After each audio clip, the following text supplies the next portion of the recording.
এদিকে রাজধানীতে সকাল থেকে আজও ভারী বৃষ্টি, অনেক সড়কে এরই মধ্যে সৃষ্টি হয়েছে জলাবদ্ধতা। এতে ব্যাপক ভোগান্তিতে অফিস ও শিক্ষা প্রতিষ্ঠানগামীরা। এ নিয়ে আরও জানাতে রাজধানীর আরামবাগ থেকে যুক্ত হচ্ছেন রাজু আহমেদ।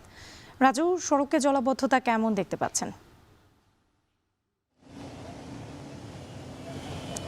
রাত্রি, প্রথমে আপনাকে একটি তথ্য দিতে চাই।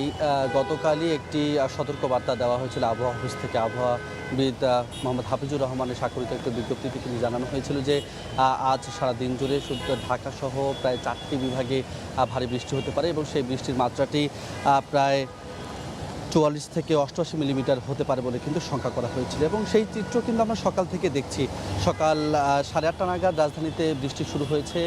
মাঝারি এবং গুঁড়ি গুঁড়ি বৃষ্টিতে ইতিমধ্যেই কিন্তু রাজধানীর বিভিন্ন এলাকায় পানি জমতে শুরু করছে। বিশেষ করে এই মুহূর্তে যে স্থানটিতে রয়েছে এটি নটরডেম কলেজের ঠিক সামনে, যেই সড়কটিতে দাঁড়িয়ে রয়েছে। দর্শকরা যে সড়কটি দেখছেন এটি মূলত মতিঝিলকে সংযুক্ত করেছে। তবে এই ফকরাপুল থেকে শুরু করে মতিঝিল পর্যন্ত পুরো সড়কটিতে দুই পাশেই পানি জমেছে। এতে যেমন 4 লেনের এই সড়কটি 1 লেনে পরিণত হয়েছে, তেমনই কিন্তু আশেপাশের রায়েরবাগ, পুরানা পল্টন থেকে শুরু করে মতিঝিল মেট্রো স্টেশন এবং কমলাপুরের আশপাশ পুরো এলাকাটি পানি জমেছে। যেহেতু গতকালই জলাবদ্ধতা ছিল, সে পানিটা নেমে যাচ্ছিল রাত থেকে বৃষ্টি না হওয়ার কারণে। তবে সকাল থেকে আবার বৃষ্টি যখন হয়েছে সেই পানিতে মাত্রা যোগ হয়ে কিন্তু এখন অনেকটাই বলা চলে যে পুরো এই অঞ্চলটি অর্থাৎ মতিঝিল অঞ্চলটি পুরোটি জলমগ্ন হয়ে পড়েছে।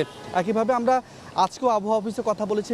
আবহাওয়া অফিসের পক্ষ থেকে যেমনটি জানানো হয়েছে, গতকাল যে সতর্ক বার্তাটি দেওয়া হয়েছিল সেটি আজও বহাল রয়েছে এবং দুপুর 12টা পর্যন্ত সেই সতর্ক বার্তা থাকবে এবং দুপুর 12টার পর আবার নতুন করে তারা মূলত সতর্ক বার্তা দেবে। তবে আমরা এখন পর্যন্ত রাজধানী জুড়ে বিভিন্ন এলাকায় খোঁজখবর নেওয়ার চেষ্টা করেছি।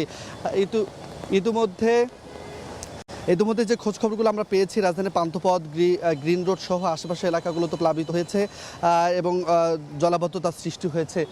এবং এই বৃষ্টি যদি আরও কিছুক্ষণ চলে বা সারা দিন জুড়ে চলে তাহলে হয়তোবা রাজধানীর যে অঞ্চলগুলো গতকাল জলবদ্ধ হয়েছিল সেগুলো যেমন তলিয়ে যাবে, আশেপাশে নতুন করে বিভিন্ন এলাকা তলিয়ে যাওয়ার সম্ভাবনা কিন্তু রয়েছে। রাত্রি এই ছিল এখন পর্যন্ত আমার কাছে আরামবাগ থেকে সর্বশেষ। রাজধানীর অনেক সড়কে সৃষ্টি হয়েছে জলাবদ্ধতা। এ নিয়ে বিস্তারিত জানাতে আমাদের সঙ্গে যুক্ত ছিলেন রাজু আহমেদ।